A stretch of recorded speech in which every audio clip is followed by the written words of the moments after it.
चला आजचं लेक्चर चालू घडामोडी, त्याच्यामध्ये महत्वाचं जे असेल ते मी तुम्हाला काढून देतो आहे. एक पेन द्या बघा, एक पेन द्या, कोणता बी द्या, चालणार गिलणार काही नाही, तो फक्त हातात पाहिजे, ते सवय आहे ना, बस करा अभ्यासलाच चालू. चला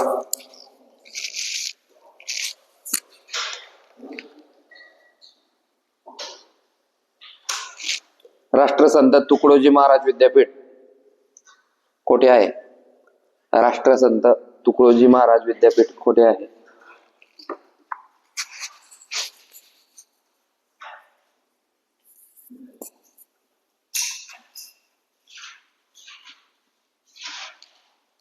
कुठे?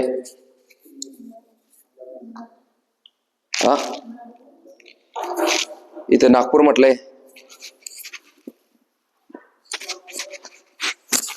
हा, राष्ट्रसंत तुकडोजी महाराज विद्यापीठाची स्थापना नागपूर येथे 1923 मध्ये झाली. तुकडोजी महाराजांचा जन्म होता मोजरी, अमरावती, म्हणून तुम्ही अमरावती सांगताय.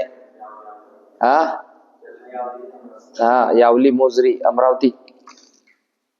नेक्स्ट नागपूर 1923. ते काय विचारलं जाणार नाही चालू घडामोडींमध्ये, मी जेवढं सांगतो तेवढंच लिहा, वर्ष घ्यायला विचारतील ते आपल्याला. Statue of Hindu Bhushan, statue of Hindu Bhushan, statue of Hindu Bhushan. Chhatrapati Sambhaji महाराजांचा, छत्रपती संभाजी महाराजांचा जगातील सर्वात उंच पुतळा,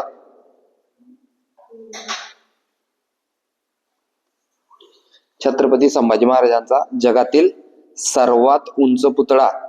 म्हणजे याच्यावर प्रश्न येईन म्हणजे येईन, कारण जगातील सर्वात उंच आहे. स्टॅच्यू म्हणजे काय? पुतळा. स्टॅच्यू म्हणजे काय? पुतळा. कुठे उभारला जाणार आहे?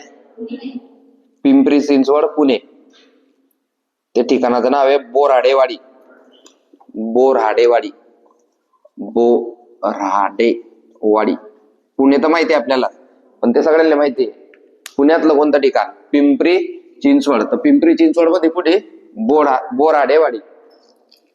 विचारलं जाईल.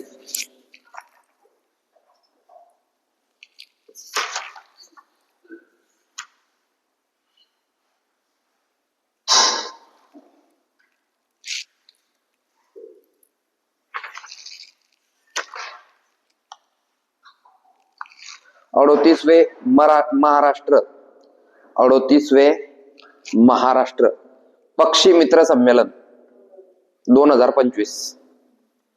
38वे महाराष्ट्र पक्षी मित्र संमेलन 2025. ठिकाण अमरावती. शाबास. 38वे महाराष्ट्र पक्षी मित्र संमेलन 2025 अमरावती.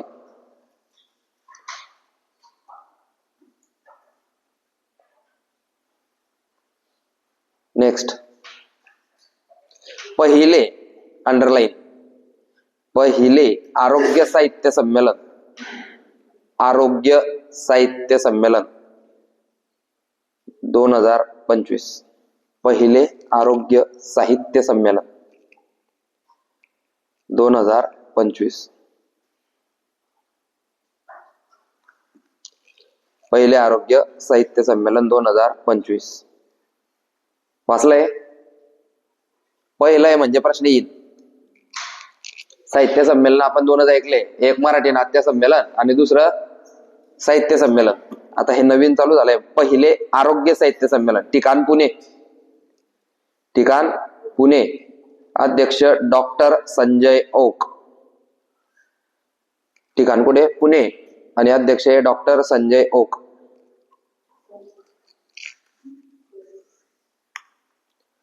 IMP म्हणा त्याला, लाल पेनानं स्टार मारायचा. नोट्स कशी बनवायची? नोट्स कशी बनवायची मी सांगतो. पहा नोट्स बनवताना पहिले आरोग्य साहित्य संमेलन. ठिकाण पुणे. अध्यक्ष डॉक्टर संजय ओक. ही झाली नोट्स. आणि मग ही लाईन खालची सोडून द्यायची आणि परत स्टार मारायचा आणि मग दुसरं लिहायचं. समजता ना, म्हणजे मोकळं मोकळं वाटेल. आणि एकाच लाईन मध्ये सगळं लिहायचं नाही. आता इथं लिहिलं पहिले आरोग्य साहित्य संमेलन, त्याच्याच पुढे ठिकाण पुणे, त्याच्याच पुढे अध्यक्ष, तर मग ते वाचायला मजा नाही येणार. हे अशी नोट्स बनते पॉइंट वाईज. देशातील पहिले स्मार्ट आणि इंटेलिजंट गाव. देशातील पहिले स्मार्ट आणि इंटेलिजंट गाव.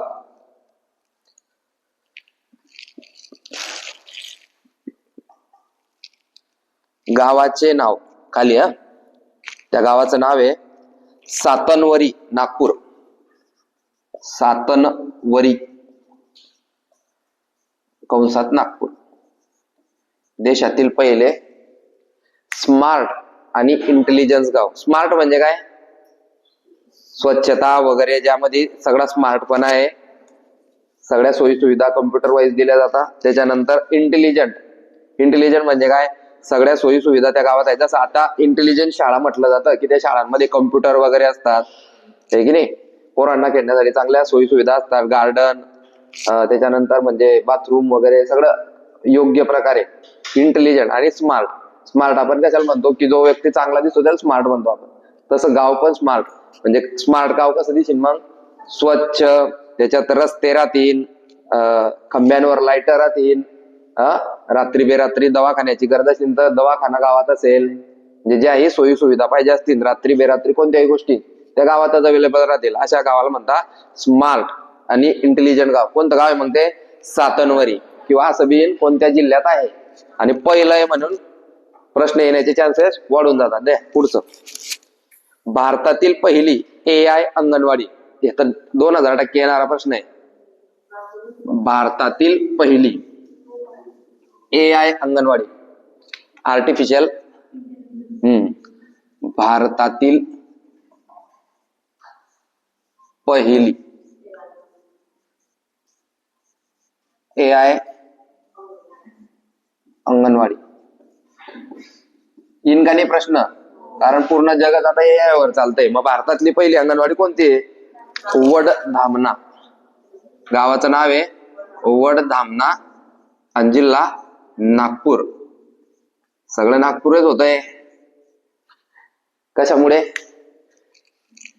मुख्यमंत्री तिथले ना,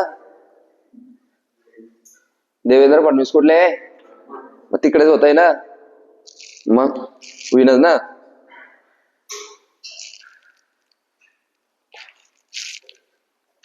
ही कृत्रिम लिहायचं नाही. ही कृत्रिम बुद्धिमत्तेवर चालणारी अंगणवाडी केंद्र आहे. कृत्रिम बुद्धिमत्ता काय मग? आता तिथे पोरांसाठी चांगले खेळणे, कृत्रिम काही गोष्टी जे की अंगणवाडीमध्ये. आता आपल्या अंगणवाडीमध्ये काय राहतात? फळे, लाल लाल एसटी असे गाणे शिकवतात. त्याच्यानंतर एक डबा भरी देतात खिचडीचा, जा रे घरी. ती तशी अंगणवाडी नाही. ही थोडी स्मार्ट असेल. म्हणजे याच्यात तो पोरांना चांगलं थोडं 1-2 शिकवलं जाईल, इंग्लिशमध्ये शिकवलं जाईल, 2-4 पोएम शिकवल्या जातील. त्याच्यानंतर त्यांना दाखवण्यासाठी चांगले इक्विपमेंट राहतील. हा लॉयन आहे, हा ससा आहे, रॅबिट आहे, म्हणजे असं थोडे इक्विपमेंट चांगले असतील, पॉश असेल. त्याच्यानंतर स्मार्ट स्मार्ट फळा असेल, आहे की नाही. स्मार्ट फळा असेल त्याच्यावर त्यांना ते. आता श्रेष्ठच्या शाळेत जर गेले तुम्ही तर प्रत्येक वर्गामध्ये टीव्ही आहे मोठे मोठे, की पोरं बोर झाले किंवा मग पोरांना एखादी चांगलं काही शिकवायचं आहे तर लगेच ते त्या टीव्हीवर दाखवता पोरांना. टीव्हीतलं पोरग जास्त लक्षात ठेवतं की नाही. आता पहिले आपण जेव्हा शाळेत जायचे तेव्हा एखादी म्हातारी आजी यायची आणि खुर्चीवर बसायची आणि आपल्याला शिकायची, आला रे एक लिहा रे. मग आपण लिहायचे, लिहा रे, हबकडे लिहा रे. आता तसं नाही. आता सगळे यंग पोरी 18-20 वर्षाच्या, म्हणजे त्या पोरं बी घाबरणार नाही. आपण केवढे घाबरायचे मॅडमले? नाही पप्पा ती मॅडम घरी डेंजर आहे. कशी मारे? लाता बुख्यानं घुमाले आम्हाला तर. आताच्या पोरी नाही मारत, कारण आता मार खातच नाही कोणी. पहिले तसंच होतं ना आपल्या शाळेत, सगळे म्हातारे म्हातारे टीचर राहायचे है ना, शाळेत जाऊ वाटायच नाही. आता आता सगळे यंग पोरं राहतात, लहान पोरं घरूनच म्हणतात मी शाळेत जाईन म्हणजे जाईन. पहिली AI अंगणवाडी झालं. महाराष्ट्रातील पहिली ग्रीन हायड्रोजन बस, महाराष्ट्रातील पहिली ग्रीन हायड्रोजन बस पुणे. कुठे? पुणे. ग्रीन हायड्रोजन बस.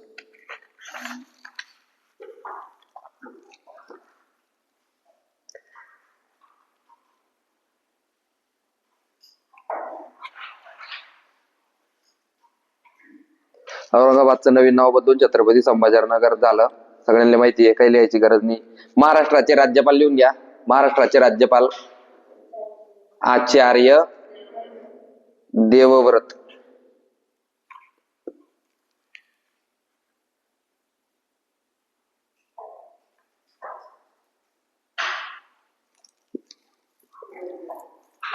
नीती आयोग सगळ्यांना माहिती आहे. नीती आयोग कोणाकोणाला माहिती आहे? नीती आयोग स्थापना 1 जानेवारी 2000. कोण राहतो अध्यक्ष? पंतप्रधान. शाबास. त्या नीती आयोगाच्याच धर्तीवर, तो भारतात आहे ना, महाराष्ट्रात एका संस्थेची स्थापना झाली, तिचं नाव मित्रा. लिहा मित्रा. मित्रा. मित्रा तुम्ही लिहा ना, मित्रा मी बनवून देतो ना. मित्रा.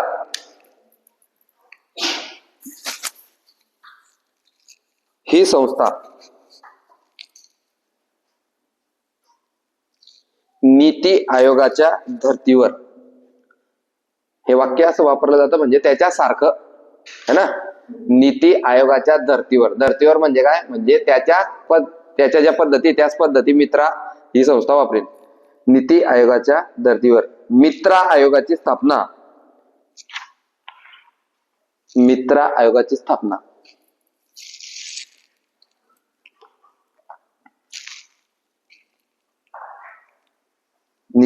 मित्रा आयोगाची स्थापना करणारे देशातील पहिले राज्य महाराष्ट्र. मित्रा आयोग कुठे स्थापन झाला? महाराष्ट्रात. महाराष्ट्राचे मुख्यमंत्री हे त्याचे अध्यक्ष असतील. म्हणजे तिथे अध्यक्ष मुख्यमंत्री देवेंद्र फडणवीस.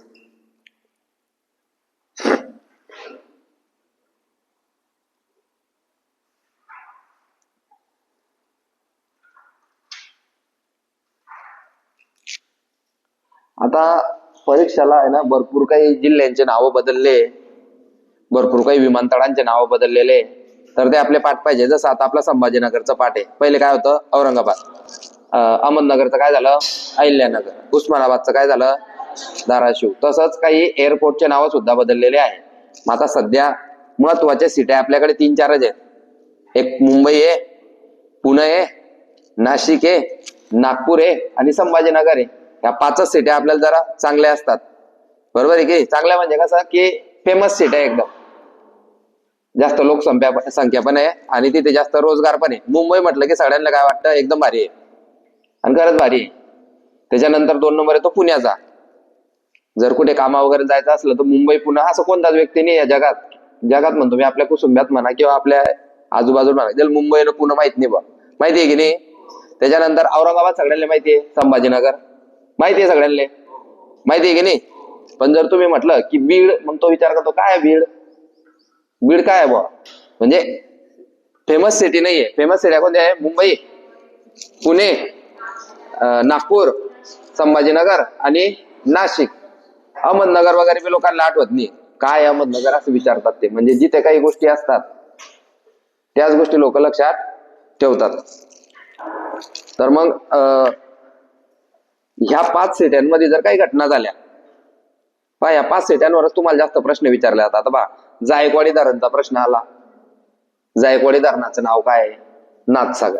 आला तिकडे प्रश्न. पुण्यातलं विचारलं तर मग तुम्हाला आंबी धरण आहे की नाही, तानसा धरण, त्याच्यानंतर पानशेत, बरोबर आहे की नाही, त्यानंतर तिथल्या संस्था, नारी, नॅशनल एड्स रिसर्च इन्स्टिट्यूशन, पुण्यातल्या संस्था विचारल्या जातात, मुंबईतल्या विचारल्या जातात, निरी नागपूर आहे की नाही. म्हणजे नाशिकचं विचारायला गेलं तर महाराष्ट्र आरोग्य विज्ञान विद्यापीठ, यशवंतराव मुक्त विद्यापीठ विचारलं जातं की नाही. नाशिकचं परत तुमचं काय अजून अशा भरपूर काही गोष्टी आहे जे की या 5 सिट्यांवर फिरतात. नागपूर, मुंबई, पुणे, औरंगाबाद आणि नाशिक. तर ह्या 5 सिट्यांमध्ये जर काही बदल झाला तर तो लक्षात ठेवायचा. समजताय का?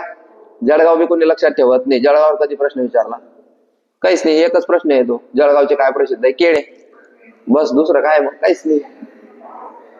तो एकच प्रश्न येतो जळगाव मध्ये आला बी तर.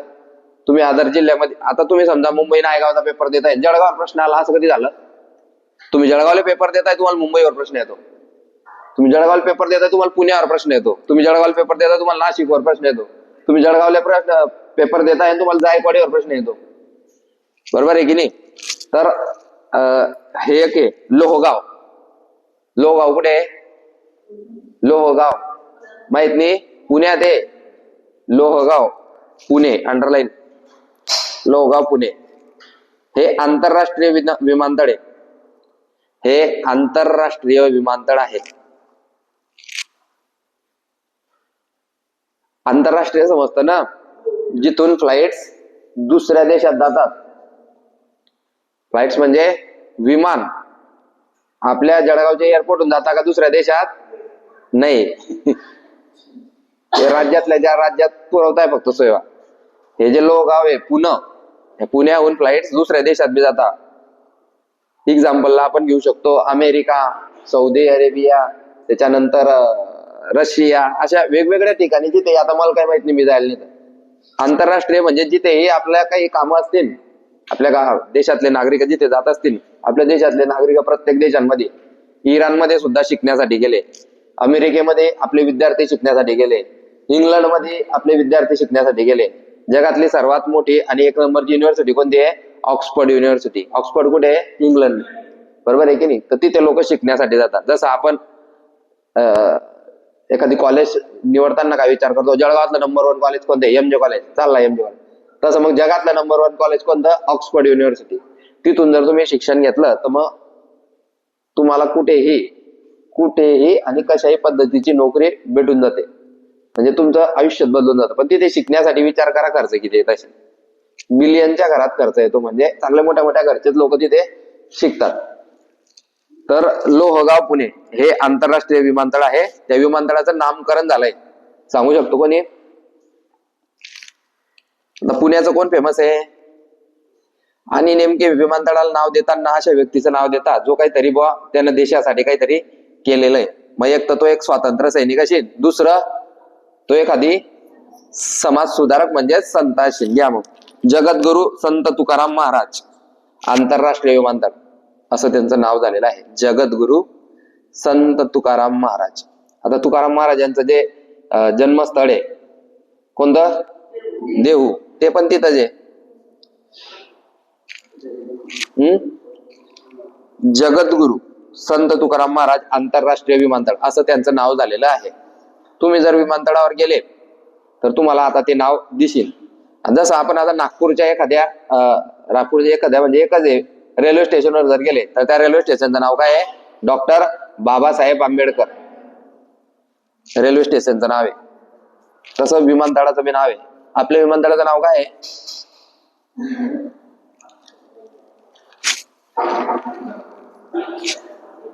कोणीच फेमस नाही जळगाव मध्ये म्हणून नाव द्यायला प्रॉब्लेम आहे. जळगाव विमानतळ नावच नाही ना. जळगाव एअरपोर्ट एवढं टाकून दिलंय फक्त. चला पुढे आता पाहू. पुढे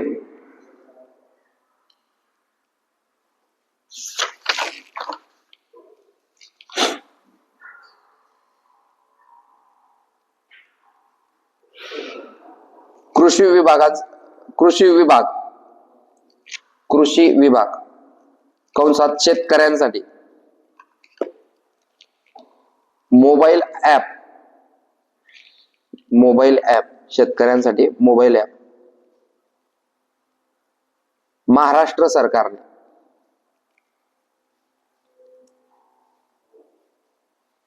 सुरू केले आहे, सुरू केले आहे. शेतकऱ्यांसाठी कृषी विभागानं एक ऍप सुरू केलंय, त्याचं नाव कोण सांगतं? महाविस्तार. मग मला एक सवय होती, जरा काही आपल्या कामाचं असलं की लगेच मी काय करीन, प्ले स्टोर वर जाईन आणि महाविस्तार ऍप डाउनलोड करीन. जसं आपण करता ना इंस्टाग्राम, व्हॉट्सअप, प्ले स्टोर वर जाऊन तसं डाउनलोड करून पाहायचं महाविस्तार ऍप. याच्यावर काय भेटेल मग शेतकऱ्यांना? कृत्रिम माहिती भेटेल की बा आता वातावरण कसं आहे, तिथे मग येतं ना तुम्ही कोणत्या जिल्ह्यात आहे, कोणत्या तालुक्यात आहे, कोणत्या गावात आहे, तुमच्या गावाचं हवामान कसं आहे, त्यानंतर तुमच्या जमिनीचा कस कसा आहे, तुम्ही आता कोणतं पीक टाकलं पाहिजे, तुम्ही केव्हा पीक काढलं पाहिजे, हवामान अंदाज. आता आपण सगळे हवामान अंदाज कशावर चालता? पंजाबराव डक.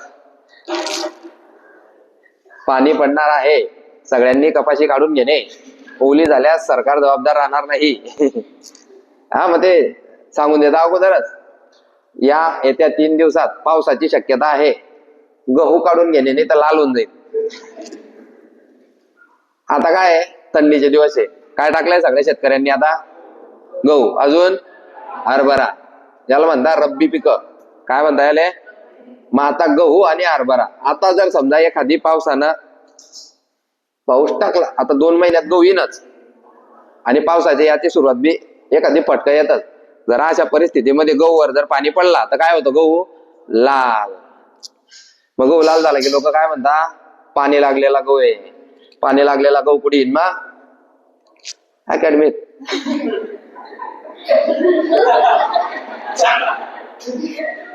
आणि मग पाणी लागलेला गहू आहे जर तो लाल आहे तर मग लाल झालेला गहू त्याच्या पोळ्या कशा येतील? लाल. मग लाल पोळ्या काय होता? कडक. लाल पोळ्या काय होता? कडक. कडक झाला की काय म्हणतो आपण त्याले की हा गहू खराब होता, पोळ्या चांगल्या होत्या. तर मग लोक त्या लाल गहूला घेत नाही. तुम्ही काय कोणीच घेत नाही. आपण घेतो का लाल गहू? गहू पाहता का नाही तुम्ही? असं गहू पाहिले की नाही? मग गहू जर असा पांढरा शुभ्र दिसला की मगच आपण घेतो. जर लाल लाल दिसला आपण समजतो अरे पाणी लागलंय. बरोबर आहे की नाही? पाणी लागलेला गहू जर घेतला मग काय करतं? शेतकऱ्याचं नुकसान होतं. काय नुकसान होतं? भाव कमी होतो. घेता भाऊ आम्ही, भाव कमी कर. मग ते असं होतं. ठीक आहे, कुठे होते आपण? कुठे चालले गेले? गहू कस काय आला मध्ये? महाविस्तार. असं होत राहतं माझ्यासोबत. तुम्ही जुने झाले अकॅडमिक ते समजेल तुम्हाला. महाविस्तार ऍप डाउनलोड करून पाहायचं काय काय आहे त्याच्यात. आता सगळे शेतकऱ्यांचे स्पोर आहे ना, किंवा मग ठीक आहे नशीन बी तरी बी शेतीशी रिलेटेड सगळ्या गोष्टी माहिती पाहिजे आपल्याला. झालं. महाविस्तार ऍप बद्दल तुम्हाला माहितीच पाहिजे होतं.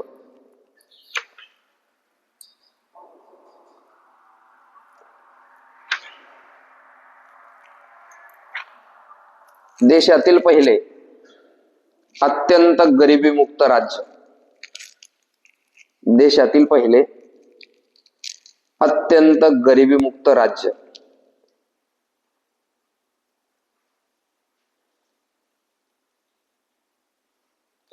देशातील पहिले अत्यंत गरिबी मुक्त राज्य केरळ.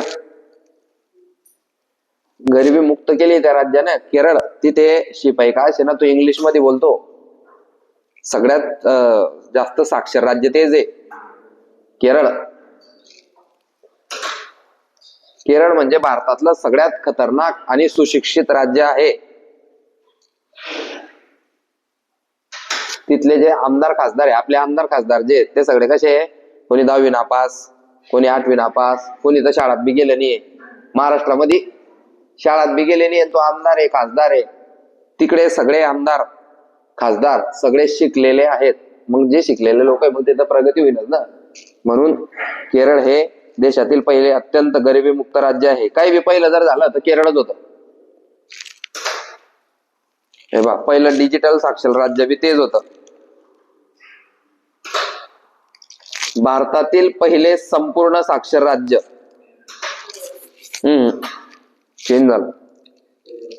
भारतातील मिझोरम पहिले संपूर्ण साक्षर राज्य मिझोरम. दुसरं गोवा. दुसरं गोवा आहे. चेंज झालं ना, पहिलं केरळ होतं, आता काय झालं, मिझोराम झालं. आता कमी लोक आले तर साक्षर करता येतं ना. आपला महाराष्ट्र एवढा मोठा आहे, सगळ्यांना साक्षर करू शकत नाही आपण.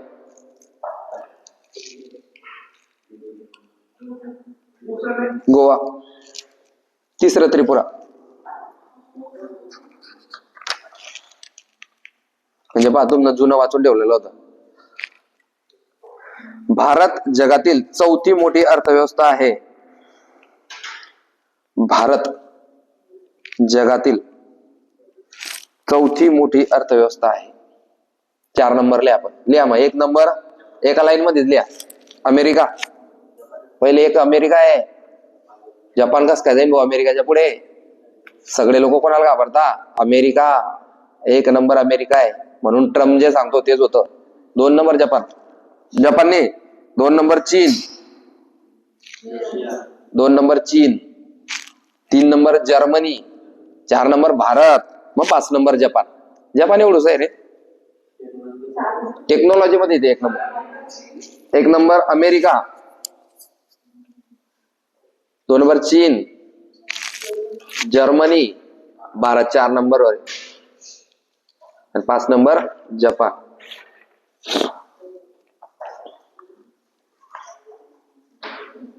महत्वाचा प्रश्न. 16वा वित्त आयोग. अध्यक्ष अरविंद पनगारिया. सचिव. अध्यक्ष सगळ्यांना माहिती आहे म्हणून विचारिक काय? सचिव ऋत्विक रंजनम पांडे. ऋत्विक रंजनम पांडे. अध्यक्ष बी लिहा आणि त्याच्या खाली सचिव बी लिहा. ऋत्विक रंजनम पांडे झालं. कलम 280. शाबास. कलम 280.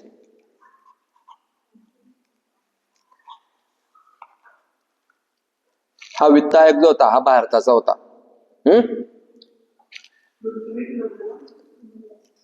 पांडे.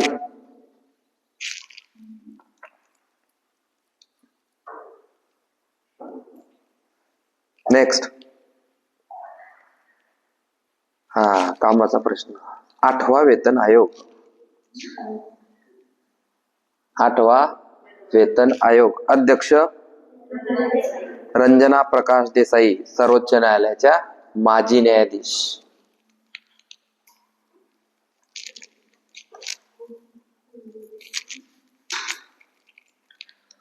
येतो म्हणजे येतो. 7वा वेतन आयोगावर किती प्रश्न आले होते पालत ना. आता काय राहतो वेतन आयोग तुम्हाला तर सांगून दिलाय. 8वा वेतन आयोग. पण महत्वाचं लिहून देतो. लिहायचं नाही, फक्त ऐका. सरकारी कर्मचाऱ्यांचे वेतन, त्यांचे भत्ते व पेन्शन यामध्ये सुधारणा करण्यासाठी हा स्थापन केला जातो. लिहा. साधारणतः 10 वर्षांनी याची स्थापना केली जाते. साधारणतः 10 वर्षांनी याची स्थापना केली जाते. म्हणजे दर 10 वर्षांनी वेतन आयोग होतो. पहिला वेतन आयोग 1946. आता ह्या वर्षी वेतन आयोग लागणार आहे ना, तर 100% वेतन आयोगावर प्रश्न येईन म्हणजे येईन. पहिला वेतन आयोग 1946. अध्यक्ष श्रीनिवास वरदचारी. अध्यक्ष श्रीनिवास वरदचारी.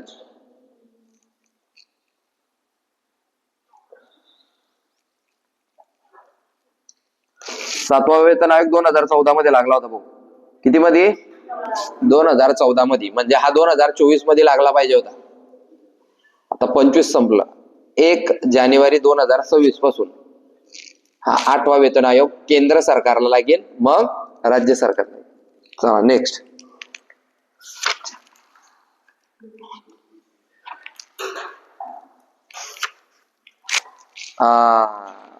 महत्वाचा प्रश्न. अहमदाबाद विमान दुर्घटना. अहमदाबाद विमान दुर्घटना. आपलं काय माहिती, फक्त एक जण वाचला होता बा, तेवढंच माहिती आपल्याला. त्याच्यात एक जण वाचला होता ना, मग का त्याचं नाव विचारतील आता? विचारतील ना. कोण सांगता नाव?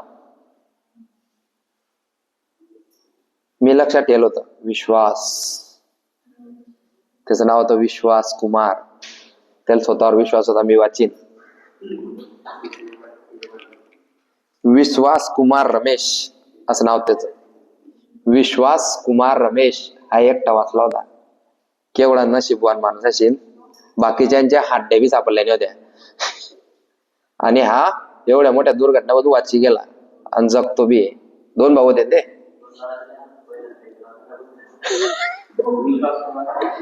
रमेश. पा त्याचं काही विचारू तुम्हाला, अहमदाबाद विमान दुर्घटनाचं त्याचं नाव घेऊन विचारणार रे. घ्या तारीख, 12 जून 2025. 12 जून 2025. तुम्हाला लक्षात कसं ठेवायचं? माझ्या बर्थडेच्या 2 दिवसानंतर. माझ्या बर्थडे राहतो 10 जून. बरं झालं बर्थडेच्या दिवशी नाही झाले, नाही तर मग आपल्यावर दुःखाचा डोंगर कोसळला असता. मग आपण केक कापते नाही, बरोबर आहे ना. पण ते 2 दिवसानं झालं, तर त्याच्यामुळे काही टेन्शन नाही. 12 जून 2025 ला ही दुर्घटना घडली. त्या विमानाचं नाव विचारलं जाईल.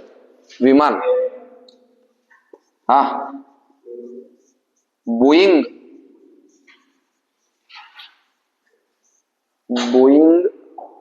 787/8-8 ड्रीम लाइनर.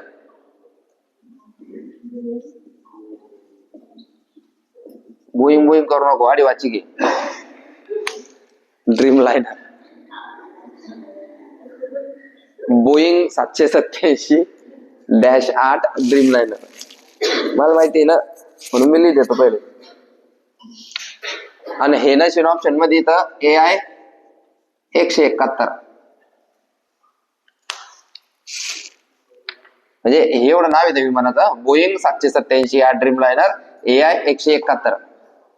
एवढं लिहिलं होतं त्या विमानावर. कुठून उडत होतं ते? अहमदाबादून. ते पारे, या अपघातात गुजरातचे माजी मुख्यमंत्री जे होते विजय रुपानी, ते भी स्वर्गात गेले होते. म्हणजे विचार करा किती लोक मरले होते माहिती ना.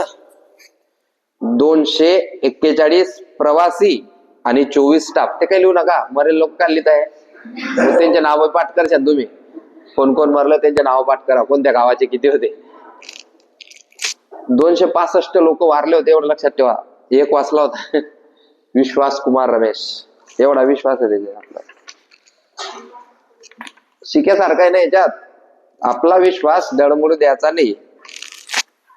मरत बी राहिले तर वाचू शकता ना, पण आपण पहिलेच म्हणलं मी मरीनच, तर मरणारच. महत्वाची घटना होती ती. येईन प्रश्न त्याच्यावर. विमानाचं नाव विचारलं जाईल, विमानाचं नाव विचारलं जाईल. एवढं वरचं नाही विचारलं तर हे विचारेन. AI 171 हे नाही विचारलं तर ते विचारलं. ते नसलं तर नाही तर असं बिन बोईंग 787 फक्त. आपलं तर पुरं पाठ पाहिजे. वाचायचं ना, 2-3 दिवस लगातार वाचायचं आहे. काढलेल्या नोट्स पाठवून जात.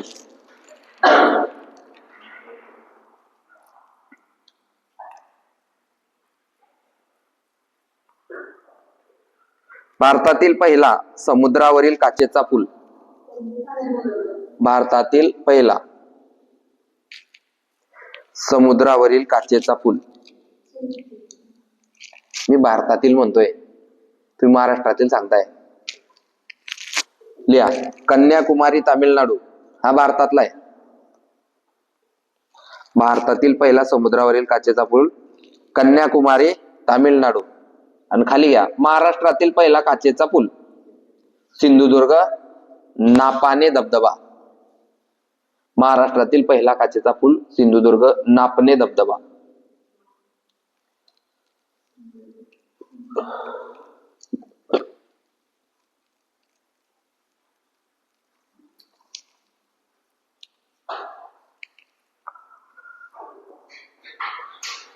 कुंभमेळ्याचं आपण पाहिलं होतं. कुंभमेळा किती ठिकाणी भरतो भारतात? 4 ठिकाणी. प्रयागराज उत्तर प्रदेश, हरिद्वार उत्तराखंड, उज्जैन मध्य प्रदेश आणि नाशिक महाराष्ट्र. प्रयागराज उत्तर प्रदेशला भरतो तो गंगा नदीच्या काठी, हरिद्वारला बी गंगा नदीच्या काठी, उज्जैन मध्य प्रदेश शिप्रा नदीच्या काठी, शिप्रा, आणि नाशिकले गोदावरी नदी काठी. कुंभमेळा दर 12 वर्षांनी भरतो आणि महाकुंभमेळा 144 वर्षांनी भरतो आणि तो फक्त प्रयागराज येथे भरतो. आता गेला तोच होता का? महाकुंभमेळा होता का? गेले नाही आपण. तू जा क्या जायला पाहून आता 144 वर्षांनी जाऊ. अर्ध कुंभमेळा 6 वर्षांनी. लिहायचं नाही बरं का, हे फक्त लक्षात ठेवा. कुंभमेळा 12 वर्षांनी. हे तर पाठ आहे ना आपलं, काय लिहायचं त्याच्यात? आता नाशिकले होणार आहे आपल्या, माहित नाही. मागच्या कुंभमेळ्याला आम्ही गेले होते, म्हणजे आम्ही दमणदीवले भरतील जायला होते आणि तिकडनं येता येता दमणदीवहून आम्ही नाशिक आले, नाशिकहून मग घरी आले. जबरदस्त गर्दी राहते. कुंभमेळा नाशिक कुंभमेळा 2026-27 मध्ये भरणार आहे. त्याची तयारी आतापासून सगळी झाली आहे. त्याचं ध्वजारोहण कोण करीन, आयुक्त कोण राहतील, सगळं. नाशिक सिंहस्थ कुंभमेळा असं नाव दिलंय त्याला.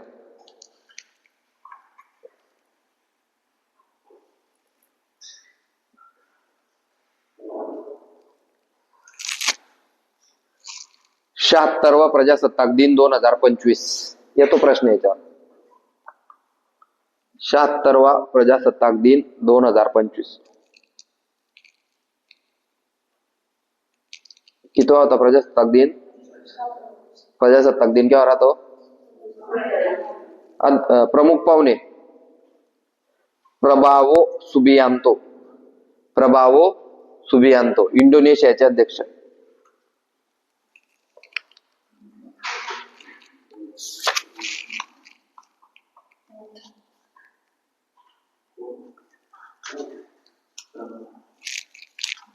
काय प्रबावो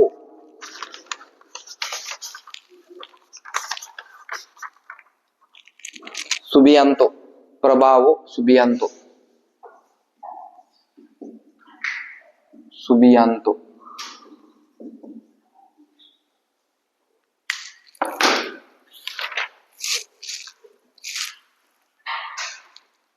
वंदे मातरम गीताला 150 वर्ष पूर्ण.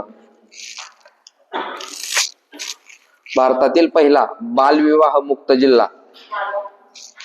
भारतातील पहिला बालविवाह मुक्त जिल्हा बालोद, छत्तीसगड. बालोद छत्तीसगड मध्ये.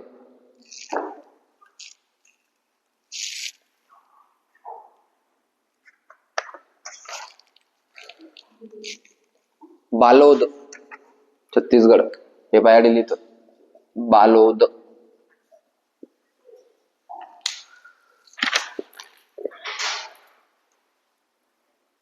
पहा कितव्या पेजवर आले आपण? 30व्या.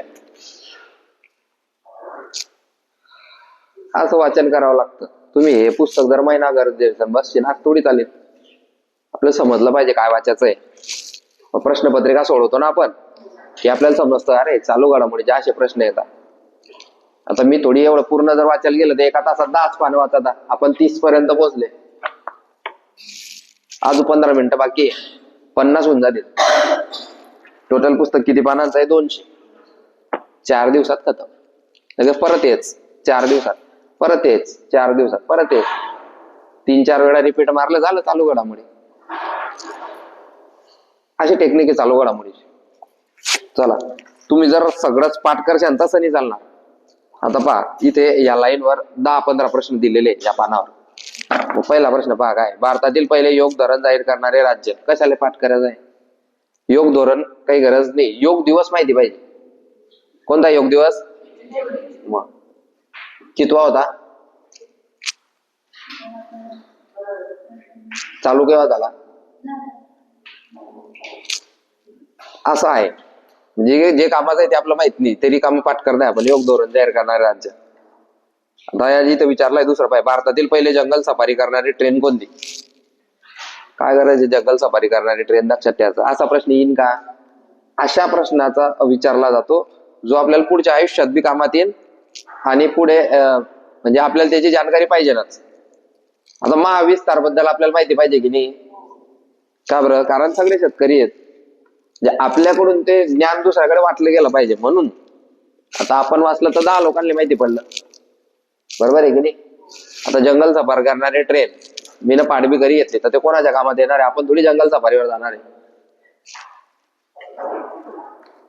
चला पुढे.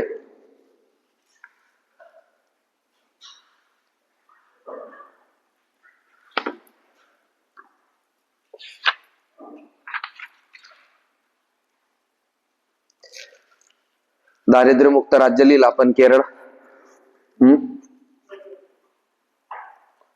हे मी काही पाठ करायची गरज नाही, पण ऐकून घ्या. भारतातील पहिले झोपडपट्टी मुक्त शहर चंदीगड.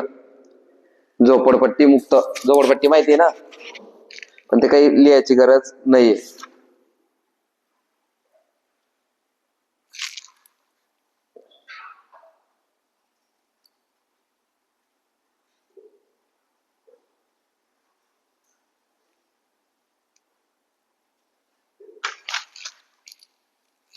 बिहार इलेक्शन ते काही आपल्याला विचारणार नाही. बिहार इलेक्शन झाले ना आता, बिहारची निवडणूक झाली ना विधानसभेची, माहित नाही कोण झाला मुख्यमंत्री?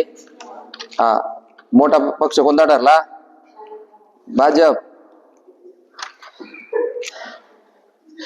10व्यांदा नितीश कुमार यांनी शपथ घेतली.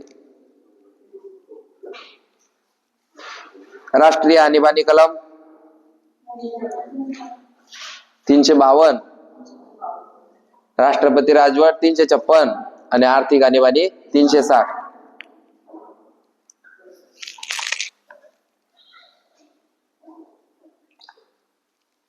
हा महत्वाचा आहे. घ्या, एक देश एक निवडणूक. म्हणजे आपल्या देशात आता निवडणुका भरपूर होता ना, तर तसं नको. आता एक देश आणि एकच निवडणूक झाली पाहिजे.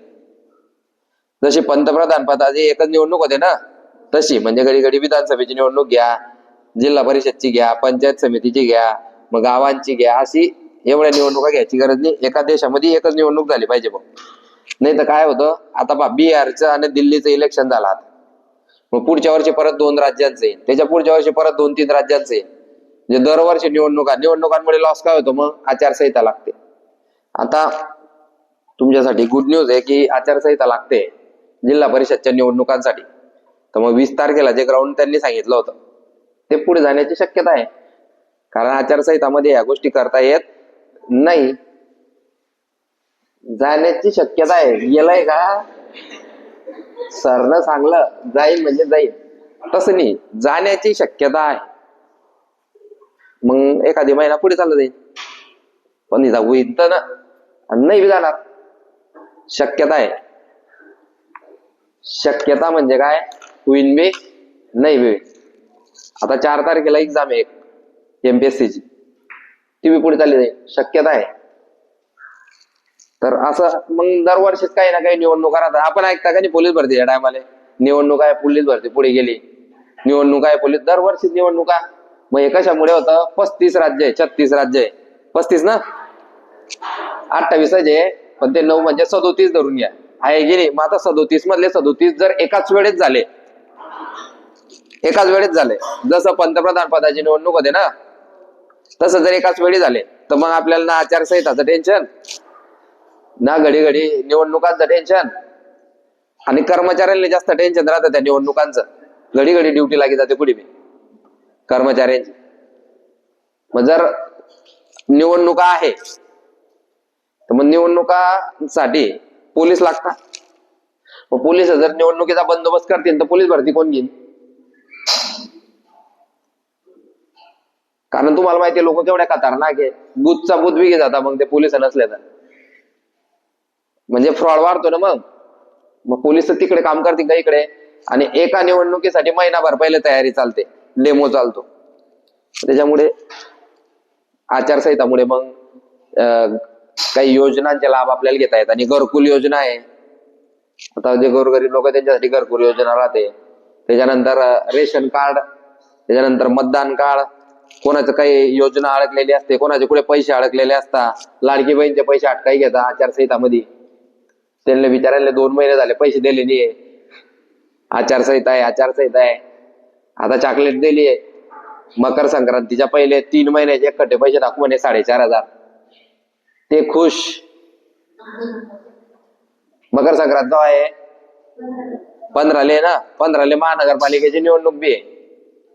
पण निवडणूकच्या पहिले पैसे जर भेटले तर बहीण मतदान कोणाला करेल? भाऊले. आता मग ते आचारसंहिता राहो का काही राहो, पैसे भेटतील. भरतीचं नाही सांगता येत, भरती पुढे जाण्याची शक्यता आहे. पुढे जास्त नाही जाणार, एखादी महिना. एक देश एक निवडणूक जर झाली तर मग या सगळ्या गोष्टी सॉल्व्ह होऊन जातील. त्याच्यासाठी एक समिती आहे, त्या समितीचं नाव रामनाथ कोविंद समिती. राष्ट्रपती रामनाथ कोविंद समिती. आपले राष्ट्रपती कोण आहे आता? हा, मग आता हे माजी राष्ट्रपती रामनाथ कोविंद समिती, ही समिती नेमली आता. म्हणजे एकाच वर्षी आता आपली जी लोकसभेची निवडणूक झाली ती केव्हा झाली? 2024 ले झाली ना. आता 14 ते 19 बी मोदीच होते, 19 ते 24 बी मोदीच होते. आता 24 ते 29 ची जी निवडणूक येईल ते 29 मध्ये येईल आता. मग ते समिती 5 वर्ष अभ्यास करेल. 29 मध्ये पहिले सगळ्या विधानसभा निवडणुका होत जातील. विधानसभा म्हणजे काय? प्रत्येक राज्याच्या, म्हणजे मुख्यमंत्री पदाच्या. आणि मग एका दिवशी लोकसभा निवडणूक होऊन जाईल. म्हणजे याला म्हणलं जाईल एक देश एक निवडणूक. म्हणजे दरवर्षी निवडणुकीचं टेन्शन राहणार नाही. तर ती समिती नेमली, ते काय करतील? मग त्याच्यात 2 टप्पे केले त्यांना. पहिल्या टप्प्यामध्ये विधानसभा व लोकसभेच्या निवडणुका होतील आणि दुसऱ्या टप्प्यात सगळ्या स्थानिक स्वराज्य संस्थांच्या निवडणुका होतील. दुसऱ्या स्थानिक स्वराज्य संस्था म्हणजे काय? ग्रामपंचायत, पंचायत समिती, जिल्हा परिषद, महानगरपालिका, नगरपालिका, नगर परिषद, अशा यांना स्थानिक स्वराज्य संस्था असे म्हणतात. मग हे एकाच वर्षी जर झाले तर मग टेन्शन नाही भरतील. मग दरवर्षी होत राहील आचारसंहिताचं टेन्शन नाही, काहीच नाही. आचारसंहिता म्हणजे काय?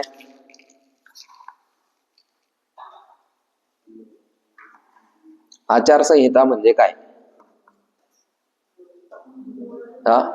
निवडणूक काळामध्ये आचारसंहिता म्हणजे काही नियम असतात की पक्षाचे लोक बॅनर लावू शकत नाही, कोणाला आमिष देऊन त्याच्याकडून काही कामं करू शकत नाही.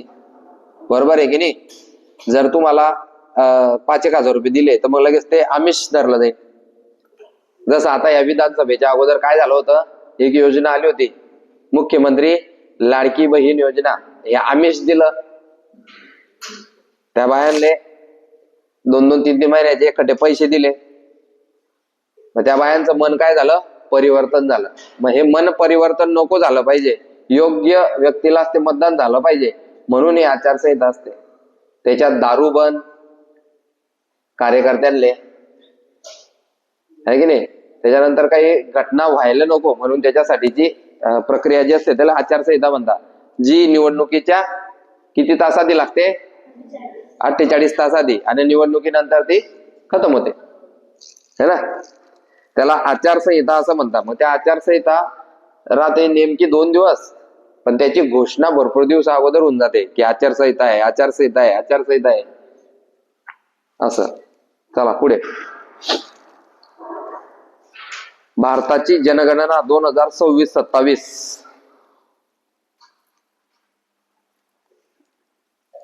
कितवी?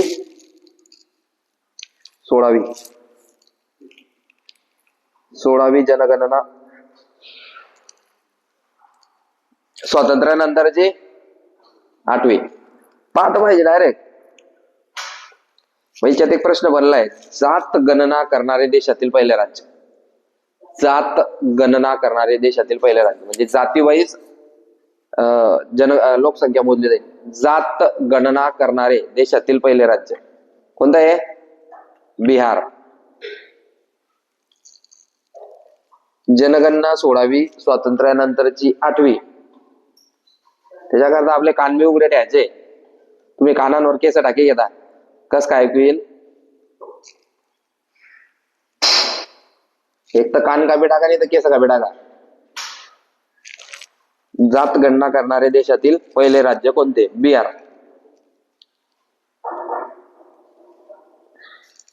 ठीक आहे.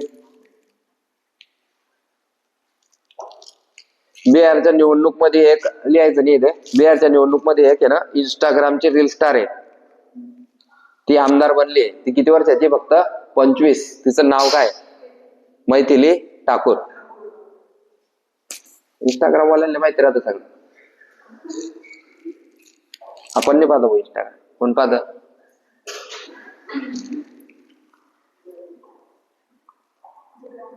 नेक्स्ट.